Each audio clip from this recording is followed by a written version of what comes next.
দর্শকবৃন্দ, আজ আমরা আপনাদেরকে নিয়ে যাচ্ছি মরুভূমির বুকে, যেখানে একটি ছোট্ট প্রাণী এখন সামাজিক যোগাযোগ মাধ্যমে সুপারস্টার। এর নাম সান্ডা। হ্যাঁ, এই নিরীহ মরু টিকটিকি এখন শুধু বালির মধ্যেই নয়, ফেসবুক, টিকটক আর রিলসের মাধ্যমে বিশ্বজুড়ে ছড়িয়ে পড়েছে।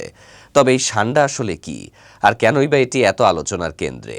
চলুন জেনে নেওয়া যাক।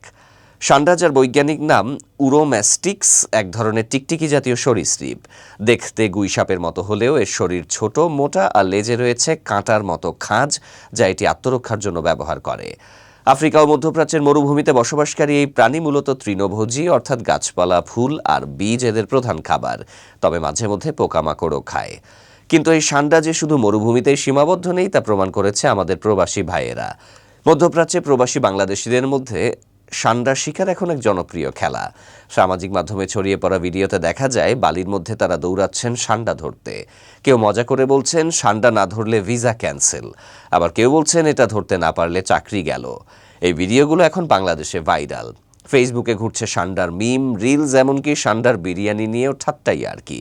শুধু মজাই নয়, সান্ডা নিয়ে আরেকটি আলোচনা হচ্ছে সান্ডার তেল নিয়ে। আয়ুর্বেদিক চিকিৎসায় এই তেল নাকি যৌনশক্তি বাড়ায়, এমন দাবি অনেকের।